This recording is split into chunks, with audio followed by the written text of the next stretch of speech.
Hey there folks, welcome to Spectrum Pulse. We talk about music, movies, art, and culture.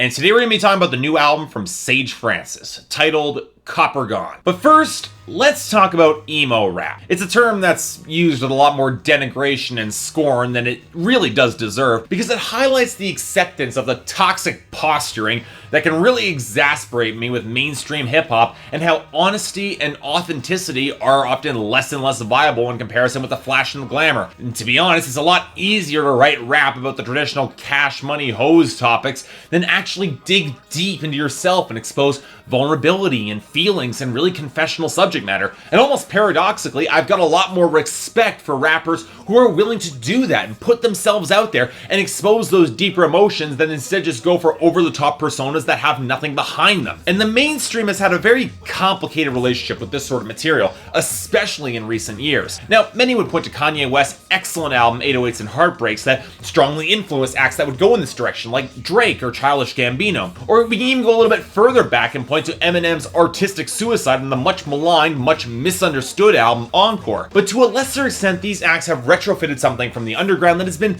open for a long time to this sort of more confessional songwriting. And let me stress, I think it's a good thing that we've finally got more mainstream rappers who are willing to approach this softening of hip-hop culture. But you know what? I knew it would only be a matter of time before an established heavyweight from the underground would finally step up to the plate and take a major crack at this. So enter Sage Francis, rapper and spoken word poet, and widely hailed as one of the godfathers of emo rap, a term to which he's mostly ambivalent. Starting in the late 90s, he smashed into the underground scene with a succession of extremely solid records throughout the 2000s. With my favorite, well, that'd probably be Human the Death Dance in 2007. And what I really did love about Sage Francis wasn't just his layered and yet very understandable wordplay, his willingness to tell many stories beyond his own yet provide so much context for his own story, and comment on society as a whole, and his rich collection of uniquely textured and yet slightly offbeat instrumentals, but the fact that he was still an impressive rapper nonetheless. Sure, he's willing to show his emotions and write about how he felt with genuine honesty,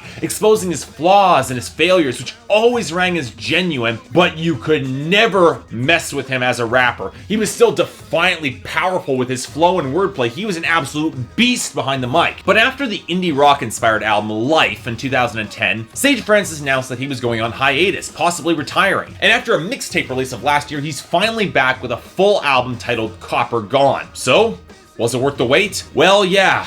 Oh god, yeah, it was worth it, because this album is one of the best records you will hear this year, in 2014. There are very few albums that will be this emotionally evocative, powerful, and genuinely well written this year than Sage Francis's Copper Gone. And the fact that this album has gone unnoticed by so many people is a goddamn crime. I'll admit that I'm late to the party here, but that's because this record is so dense with multi-syllabic wordplay and interweaving poetry that it just required time for me to decode and process. So, is it a perfect album? Well, no, but it's damn strong all the same, and it will easily notch a high spot on my year-end list, and it gets a recommendation right out of the gate here. You guys need to hear this. Honestly, I'm a little lost to where to even start with this album, especially if you're not particularly familiar with Sage Francis' style and candid delivery. So let's start with the opening moment of this album, which I really loved. A clip taken from the last Unicorn movie of all things, where the character Molly explains to the eponymous creature, "Where have you been?" And while there are notes of pleading in her voice, there's also real anger here in her delivery. She's speaking to a creature that she's wanted to see all of her life,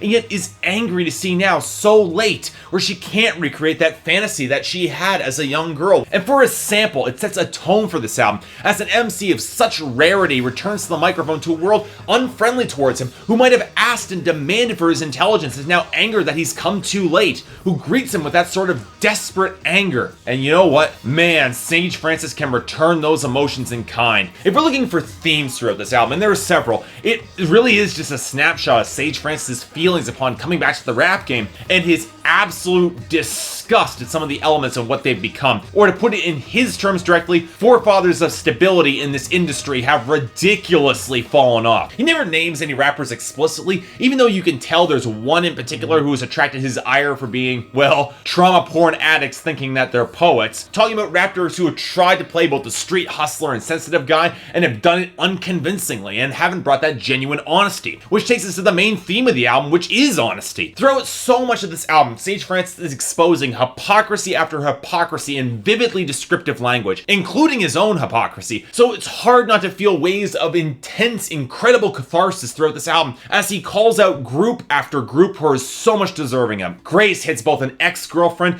and takes appropriate swipes at those who condescend to him using religion or pharmaceuticals. Cheat codes are condemnations of the phoniness and modern brag rap. Dead Man's Flow takes some very bleak aquatic imagery and then fuses it with a poetic criticism of modern hedonism and a lack of empathy towards others. Over Under is a song thrashing shallow women that miraculously does not come across as misogynist. Wanna Get Busy is a social commentary that targets conformity through incorporating references to Kurt Vonnegut, one of the greatest sci-fi satirists of all time. And then you have Say Uncle, which targets societal constraints that even appear in the guise of appearing indie. And what's so incredible about this level of detail that he brings to the table, managing not only to create stark, well-textured pictures, but layers that beneath them all that ties into the tracks and the album as a whole. It's incredible. But what has always made Sage Francis so special to me is his humility and his framing. He never holds back from his own faults and failings, which adds a real profound sense of empathy to this album. He speaks about how much the death of his father affected him in Thank You. And while they had a troubled and complicated and troublesome relationship, his grief and complicated feelings are so well articulated and nuanced that you can't help feel empathy regardless for him. It's telling that when his father died that he delivers such a lonely song. But then again, if we're looking for a secondary theme of this album, the seclusion and isolation in order to come to grips with oneself, that would probably be that theme. That was the thematic element that really did hit me the hardest on this album, especially as a guy living on my own. Not only because it touches on the revelation of freedom and power and that profound sense of relief that you have when you're on your own, when you're doing your own thing, but also how it's not exactly healthy at all occasions. And it can scare loved ones and society when you distance yourself and don't fall in line. And it can play havoc on personal relationships when you push people away. And it makes so few lines of companionship that you have all the more precious. Now it's best expressed in two songs, Make 'Em Purr and The Setup. The former touches on the relationship that Sage Francis has with his pets, a very giving relationship. And even though I'm allergic to both cats and dogs, and I've never really had a pet, Sage Francis is such an emotive, descriptive, and heartfelt MC that I understood his desperation and fear that underscored the song when one of his cats got sick and he was really, really concerned about it. And then you have the song The Setup, which is so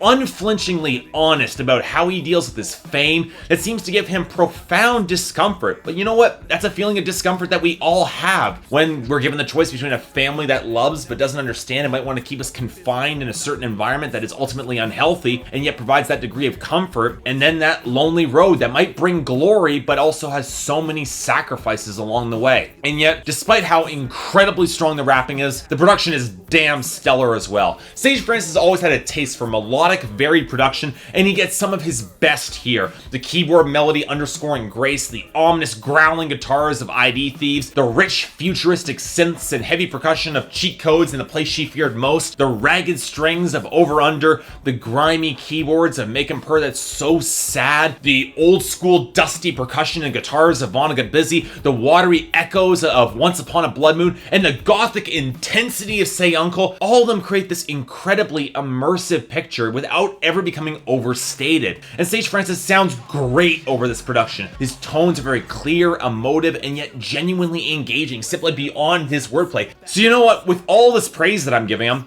where are the flaws on this album? Well, there are few and far between, but mostly just a couple of nitpicks that I have. For instance, on the Sissel Otter produced tracks, I'm not the biggest fan of Sage Francis singing on some of those hooks. Maybe it's just the way the backing vocals are overlaid, but just comes across as a little melodramatic and overplayed to me, that's all. And while I love lots of the poetry on this album, there are a few scattered lyrics that didn't really stick the landing, at least for me. The biggest one being on Maintenance Required with the line, "In the land of the pigs, the butcher is king." Now that's a solid line that I really like, but it's also one that Meatloaf used on his Bad Out of Hell 3 album in 2006, and it immediately snaps me out of the song entirely. Now, a larger issue for me would probably be the sequencing of this album. While I do love the songs individually, the pacing of this album feels a little bit off-kilter, with Grace being placed almost too early, and the last track's likely sounding a little bit better in the middle of this album, and thus, there really isn't that solid emotional thesis moment that hammers the arc of this record for me. So it just feels a little bit disjointed at points. But man, that's nitpicking, because